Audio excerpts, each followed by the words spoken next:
How you doing, baby? I'm good. How are you, honey? I'm doing good. I know. No, I'm good. I'm so glad to be here. Yes. The Couples Pursuit with all our peoples. We have a great topic tonight.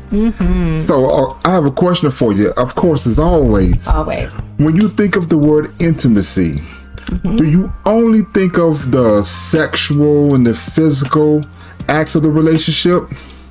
If so, let's talk about it.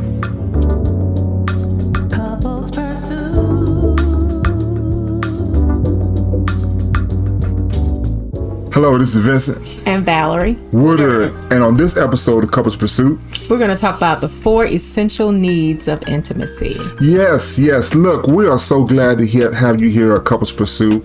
Our goal here is to give you the tools necessary to maintain and pursue a successful relationship. Look, if you're new, welcome. If you're joining, you're coming back, welcome back.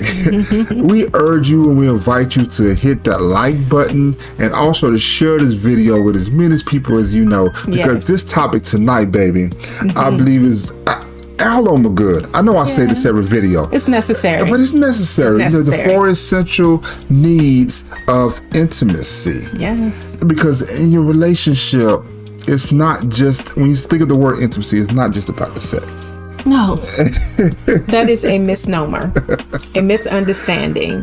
And it is one that does a lot of damage to marriages and relationships. Yes. Because oftentimes it is misunderstood that if I'm giving you physical affection, then we are being intimate. And for women especially, it requires a lot more than the mechanics. And also, I believe when you hear the word, when you just think of it as a sexual thing or a physical thing, I believe we really miss the point of, because we're kind of thinking about how can the other person please us? How can we get the pleasure out of them? We're thinking about our own. We want to be able to perform and be able to, satisfy our spouse. But that was like if you think of it just as sexual and physical, it's like an afterthought. The first thought is, I want to be pleased. I want that is it. I mean, okay. I always say that,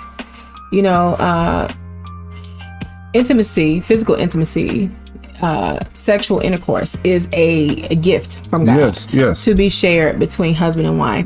But I believe that absent of emotional intimacy, absent of mental intimacy, absent of time shared together, respect, conversation, joy, play, it doesn't really hold as much weight. I believe it is the icing on the cake. The icing is sweet. The icing is what I like sweet icing. I know you do. You love sugar. Is what makes it special. You can have a pound cake, and then you can have a strawberry cream cake. You can have a pineapple upside down cake. You can have a carrot cake. All my favorites. Yeah, you can put all these. You put the lace on it, kinda. And so to me, that's what the physical intimacy does. It's wonderful, it's special, it's sweet, but it isn't as good without all the other things that come before it. Without all the stuff that goes in the cake batter, the ingredients. Well, the underlying stuff, the ingredients, the things that make up to it, and the ingredients that were assembled with love. Right. We say when we have a good meal together, so I cooked it with love, I did. It's like the things that go into it, the heart, the emotion, the planning. And when we essentials. And to think about intimacy and the method that we're going to talk about, I would want you to go deeper and focus on the emotional aspect of it. Emotional intimacy. There is no intimacy without emotion. You can have random acts of intercourse, physical acts, but I don't even want to call it sex, but just but to have that connection, to have that intimacy. It's a teaching that I've heard that said the word intimacy, you can think of it as into me. Like intimacy. Intimacy. When you focus more on how can you give pleasure, then so much more can you how you receive pleasure. Now you do want to enjoy the act. I'm not saying don't, but I'm saying it's like your goal is to be so intimately connected, too emotionally connected, that you express your emotions in a way that is pleasing to your spouse.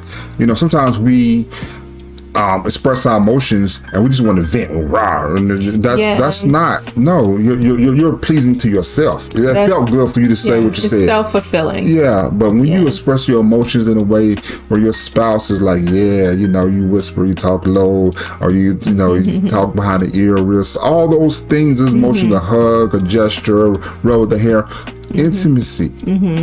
And the 4 needs that we're going to talk about tonight is actually it's a pastor that talks about intimacy. He broke it down in the words of invest. Yes. And he talks about in the IN, it's like intimacy necessitates value, and E's energy, and S is sacrifice, and T is what I have this. T is trust. Trust, yes. T is trust. The most important thing. Yes. So when you focus on that aspect, when you focus on the fact that you're given from these 4 points of views, when you're coming from these 4 corners right here, man, I can only imagine the fruit that is going to come from when you give your value, when you put value on this relationship, when you give your energy to it. You know, when you show up like you really want to be there. You're not just doing this because of them. You're not just doing this because it's that time. We say, you know, if we don't do it, our pastor's gonna talk about us. You're gonna look at me funny. You know, some pastors want you to plan this thing. But anywho, value, energy, sacrifice. We feel our lives so much. We feel it so much with so many things. I'm not saying all of them are bad, but you know, sometimes everything that you add to your timeline, your timetable, sometimes the first thing you take off the table is time with your spouse. You know, so we're gonna talk about that more, and also trust. Yes. You know, a woman needs to be able to trust you. A man needs to be able to say, you know, I know you are the one for me. Yeah. And you give yourself to me. Exactly. So, baby. Yes. Value. That's the first in the intimacy, the invest. Yeah. Is that an acronym? The INVEST. Yes. So intimacy necessitates value. The first one is value. Value is the key. It is unhindered closeness between spouses. So neither must feel threatened by the other's opinions or thoughts. Wow. That's deep. Yeah, and you know what comes to mind for me is that value assigns worth. Yeah. Right? Let's just think about art for one thing. Art is very subjective. An artist can come up with something that they've created and they can put it in a gallery or make it available digitally so that people can see it, and they can assign a value to it. Yeah. What is it? They assign worth to it, right? They say this is what it's worth to me. And the person who purchases it gets to say yes or no. And some things we could look at and see the dollar signs and go, oh no.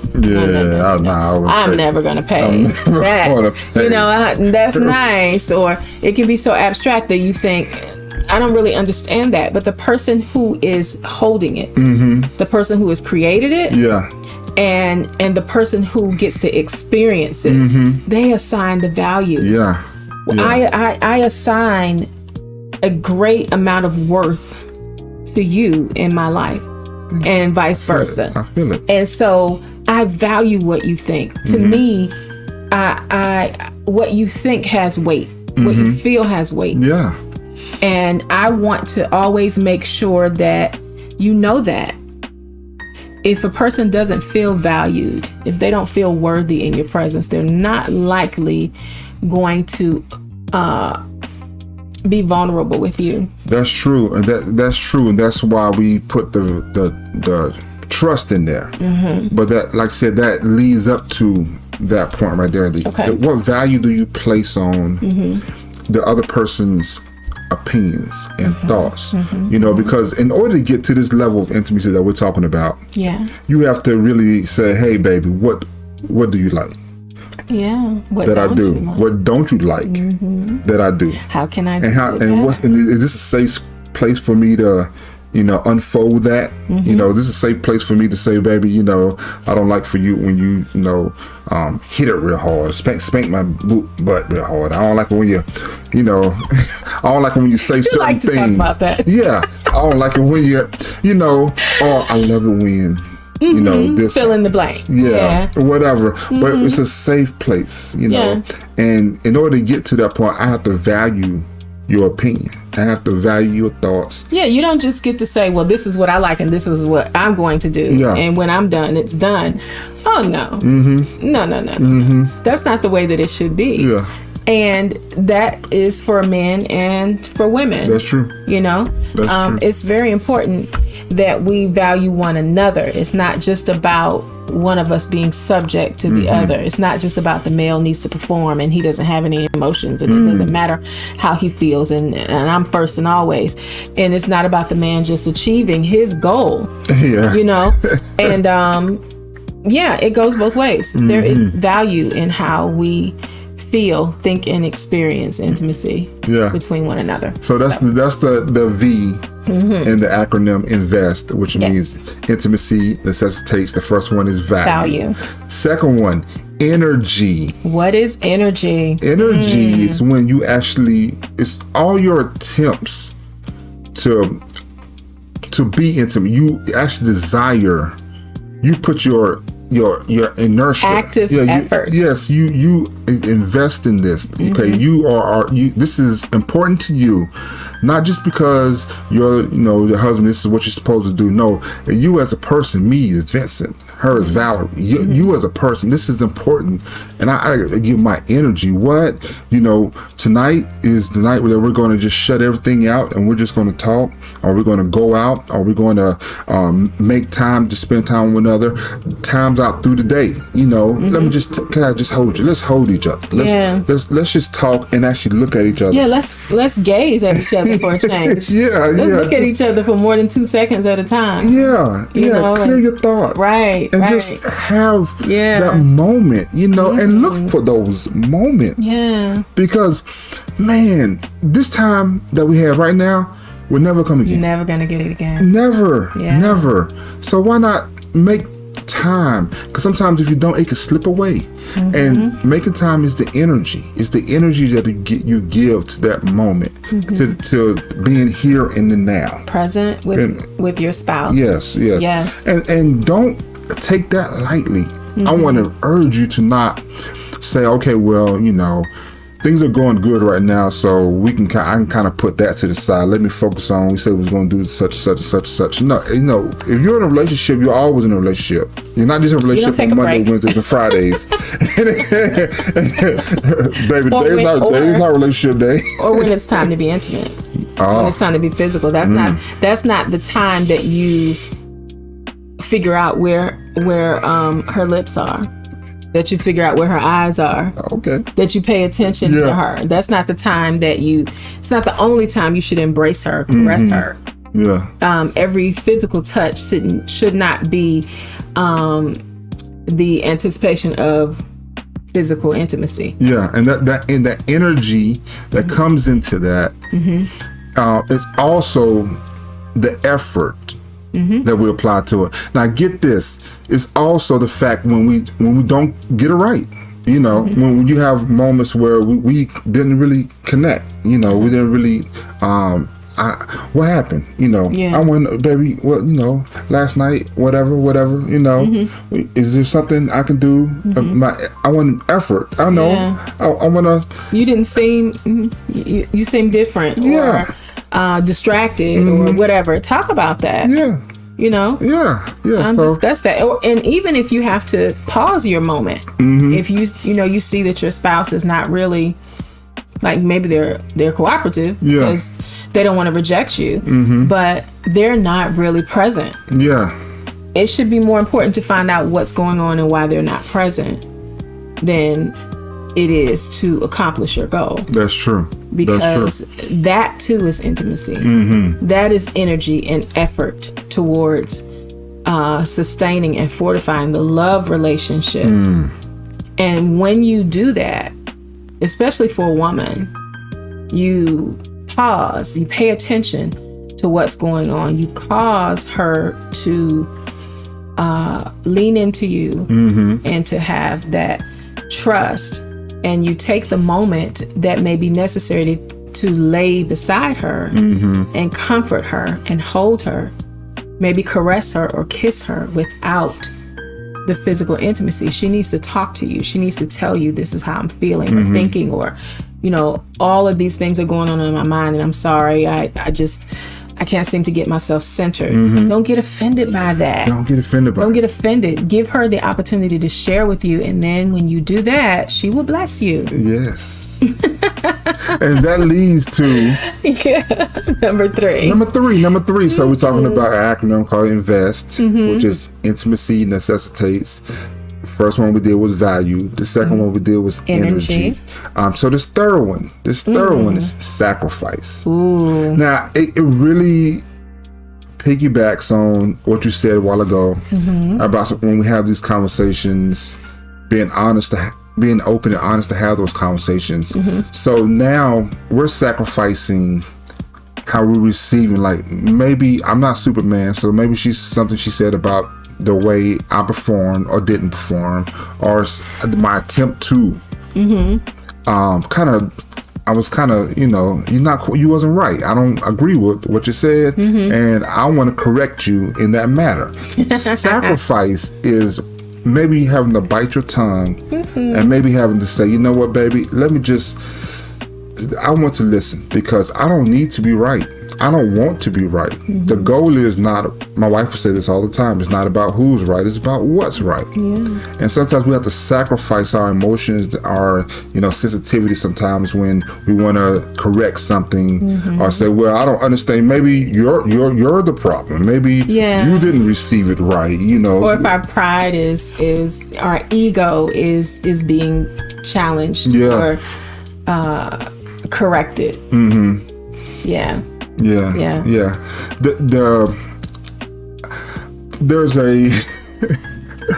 a story when someone went to a market and they were going to buy something, and somebody else was sitting there on the corner. And they said, hey, could you buy me this apple? I need, I'm hungry. Can you buy me this apple? And the person was like, no, this is my time. I worked all week for this money and I'm going to buy this apple and I'm going to enjoy it. This is the last that I have and I'm going to enjoy it. No, I can't. I'm not going to waste it on you. You should get your own apple. Okay, all right. So the boy buys the apple. He gets the apple, and lo and behold, goes take one bite out of it and drops the apple. And he was hungry. I forgot to mention that part. He was really hungry, but he was so consumed about feeding himself that he didn't. He just, he wanted to eat the apple real fast, and he dropped it and he messed it up. It was all dirty, sandy. You can imagine. So he looks at back at the dude. The dude doesn't have anything to eat. He doesn't have anything to eat. And the man says, are you still hungry? The boy said, duh, what you think? That was my all I had. And the man said, okay. He gets up, goes behind the counter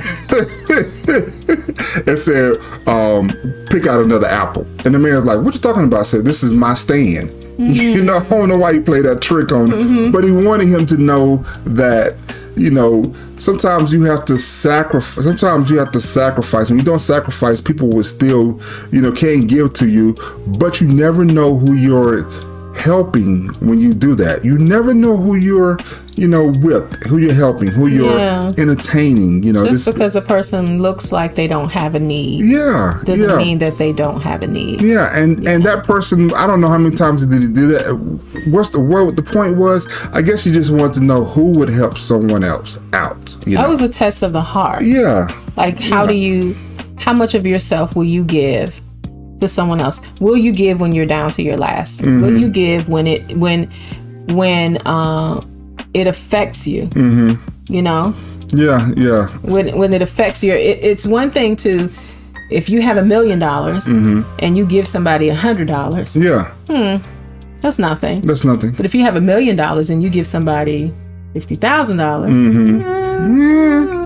and you give somebody $500,000. Yeah. Wait a minute. Yeah. That's a sacrifice. Yeah, that's sacrifice. That's going to touch you a little bit. Mm-hmm. You mean you're going to cut what I have down in half? Yeah. And that's kind of where we get to in marriage. Because although we are supposed to give each other 100% mm-hmm. of each other, we always have to make decisions considering the other half of us. Yes. He is the other half of me. I have to make every decision considering him. And sometimes that involves sacrifice. I need to do things that may not please me at all. Yeah. Like, it may not be my preference to do it. Yeah. I could care less about, mm-hmm. let's say, watching the game, football, right? But I will either prepare the meal for the what is it called, baby? Super Bowl. I do know what that is. It just escaped me. I will prepare the meal for a Super Bowl, or I will sit down and watch, the beginning of it. I'll watch the halftime. I might just sit in the room while he's watching. I am not at all interested in football. Yeah. Not one bit. So for me, that is a sacrifice. It's a small sacrifice, mm-hmm. but it is, because I could be doing anything else. Well, and it touches me because I know that. And I know that. So I do it. So, and now I'm saying, well, she sacrificed mm-hmm. her time, her energy, and just not only just to prepare something because I want to eat while I was watching Super Bowl, but also to sit probably in the room with me for a little while. You might have stayed the whole game. It's about 4 hours, but just to be able to sit in there and just enjoy. You have somebody to yell at, somebody to look at. Did you see that? I know it's a sacrifice. And my sacrifice is taking her shopping. I can't go. He can go in the store. That would be an extreme sacrifice. I can't. He can go and he's able to go in the store, but he's like, I'll take you as the many stores you want to go to. Yeah. We can stay as long as you need to, as long as I don't have to go in. And he doesn't complain about how long I stay. Sacrifice. That's the S. And invest. He did kind of highlight one Christmas you spent. Kind of let it out to the kids how long. But then, he doesn't have to shop for any of the gifts. I don't. And they're so happy. Oh. And they're like, oh, thanks, Daddy. He's like, let me see, what is that I gave you? What I give you? Sacrifice. Give up yourself to satisfy or enrich someone else's life. Once again, we're talking about the acronym INVEST. Yes. INVEST. Mm-hmm. And it stands for intimacy. Necessitates. Energy. First one would be value. Value. Energy. Mm-hmm. And S, sacrifice. So this last one is, I probably believe, one of the most important one. I think it is. Is trust. Yes. How we started this thing with emotional intimacy, mm-hmm. and how can your partner feel about approaching you, to be able to be intimate to you, to be able to give their emotions, their inner thoughts and opinions on mm-hmm. certain matters that concern their relationship, mm-hmm. and all of that will be hindered. There's no trust established. Yeah. And established trust is really establishing the fact that, baby, man or female, I am your safe place. I am a place where you can deposit your opinions mm-hmm. and your thoughts mm-hmm. and your fears, all those things with me, mm-hmm. and they won't be used against you. They won't be turned back onto you. Mm-hmm. I won't bring them back up. Mm-hmm. See, that's why you always, because you remember that time you told me. No, mm-hmm. Mm-hmm. It comes in here. It comes into my heart, and I'm not saying just me, just the man. I'm mm-hmm. talking about the spouse. Mm-hmm. It comes into the heart, and I hold it, I rest it for you. Right. And then, when you need comfort in the matter, I know some history behind it because you told me some things, and I go back to that. Oh man, yeah, she was really hurt in one relationship when such and such happened, and so now I understand. Let me get some empathy to that matter because she actually was honest about whatever. I'm trying to get you to understand that when a person can feel that they can trust you with their emotions, man, intimacy is. It goes from 0 to 1,000. Yeah. Because if I can tell you, and just to piggyback on what you said, if something has happened in a prior relationship, or something has happened in childhood, or something has happened recently that has caused your spouse to feel and emote in a different way, if it causes them to shut down or whatever that is, if they're able to tell you, it does open such a great door of vulnerability, and it is a great responsibility and a privilege for them to share that with you. It doesn't mean that you then have to govern your life or be locked into the fault or the guilt of the person who caused whatever pain. It doesn't mean that you have to carry that burden. What it means is that now I know that happened to you. And not only can I hear you, I can listen to you. I can understand why. Oh, that explains why I, experience you this way or that way. And then you can help that spouse to come to a place of healing. And that will take your intimacy from 0 to 1,000. They can trust you. If I can trust you, man. Yeah. Ladies, if your husband can trust you to tell you things that are deep and vulnerable, if he can share his heart, his emotions, his softer emotions, if he can share his fears, his desires, his dreams, his goals, his weaknesses, if he can share those things with you, and he knows that you're not going to ridicule him, you're not going to throw it in his face, you're not going to make him feel like, oh, you're not a man, and how dare you, or oh, you need to talk to your friends about that. No, if you can give him that space with you, and he knows that you're going to hold it, and you're going to respect him and honor him still as a man, because men have emotions. They have all the same emotions we do. They just don't express them in the same way, but they have a right to express them. And if you are the place where he can express those emotions, then his heart safely trusts in you. Exactly. Yeah. And if you can establish a consistent, caring environment for these moments to take place, because it's not just one moment, or we had to talk and we was able to share, right? And we're good. We don't have to do that again, right? Let's get that was difficult. That was hard. That was. I shed a tear. That's it. That's all you're getting. No. This is like an ongoing thing. Yes. Because intimacy is an ongoing thing. It's ongoing. Yes. You should always have the mindset that we should invest in our relationship. Intimacy necessitates value, energy, sacrifice, and trust. And if you get all those things, you just remember that if we can just start with meet those four corners, and when you meet in the middle, my goodness. And not just the physical. Now, we said it goes from 0 to 1,000. Yes, it does make your coming together like fireworks. It does make it that way, because there's nothing in between you. There's no pride, there's no wall we have to break down. There's no shame, there's no there's nothing in between that you have to break down. But also the mental, emotional intimacy is there too. He's going to be the first person I want to tell everything that's good.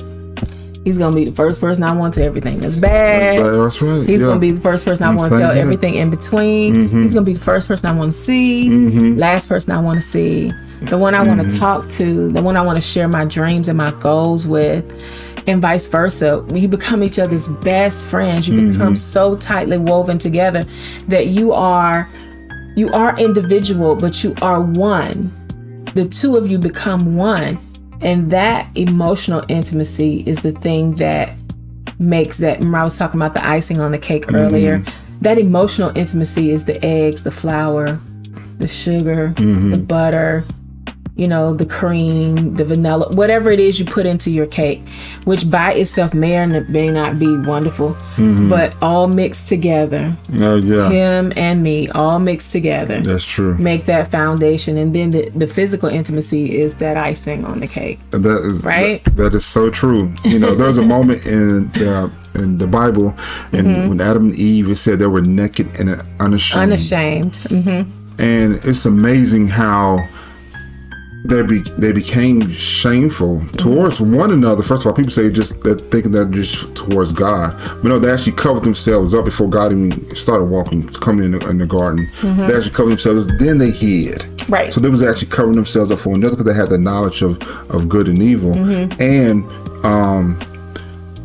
so when you're holding things back from your spouse, I want to try to make it present day.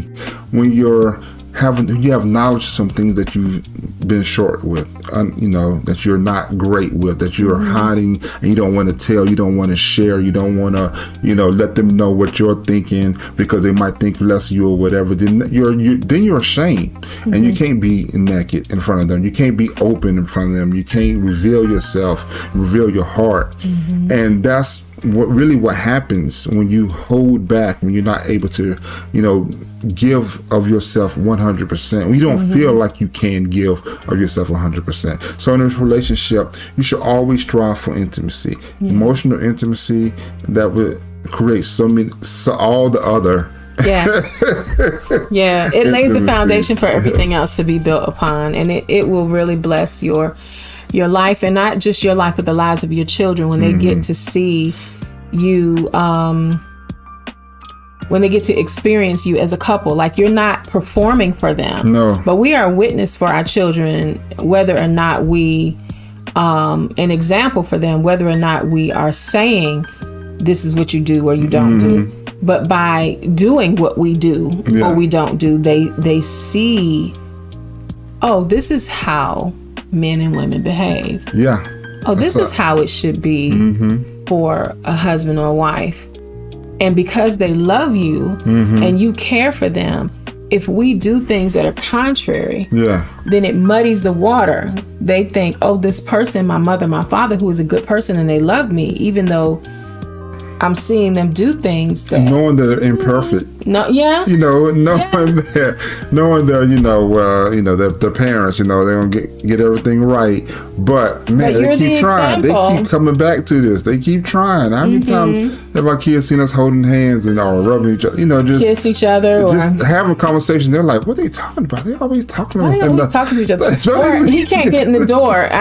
We don't come in the door without kissing each other, and it's not like an open mouth kiss in front of the kids, but but we give each other attention. Yes. And they see that's an everyday occurrence in this house. Leaving, good night, I love you. Yes. An embrace, I'll see you later. There's eye contact. You might walk me to the car. Those are actions that they see along the way. That's intimacy too. Yes. And so then if some knucklehead comes along and, wants to entertain one of my daughters and he doesn't have a general respect, then I hope and pray that they would be like, oh, no. Nah, that's not it. No, I need something that doesn't look like my dad. That doesn't look how my father treats my mother. And not that he should... not the intimacy of kissing every time they come and go. I mean, just the respect of acknowledging your presence and being attentive and respectful. Because, this is a whole nother topic. We could talk about how dating, quote unquote, dating is in this day and age, and and how it's that void of intimacy and respect and contact and connection and et cetera, et cetera. But I digress. That's good. That's good. That is good. So, look, if you like this video, again, please share with someone, smash that like button, and also leave us a comment. We would love to read your comments. We love to answer them, and also just know what's on your mind. If you can, I said the 4 needs, but it's a cornerstone. We just don't want to give you 4. Well, what do you think about those 4? Your thoughts on those? We'd love to share. We'd love to read them. Yes, we would. And if there's an occasion where you may have need of someone like Vincent and I to come and talk to a group of husbands and wives, or people who are about to get married, or to share the things that we have learned, the things that we have gleaned over the years that make relationship work, reach out to us at couplespursuit.com. That's right. And if you need a conversation, you want to talk about something, you want to make an appointment for yourself or your spouse to be, and just talk about your relationship. If you have questions or concerns about that, then you can reach us at couplespursuit.com/talk. Make an appointment, and we'll be happy to share with you. Anyway, we just love you guys. We're so happy that you keep coming back time after time to hear what it is that we have to say. And we just want to say that we pray that the Lord bless you and keep you, make his face shine upon you, be gracious to you, and give you peace. Until next time, we'll see you here on Couples Pursuit Live. Bye.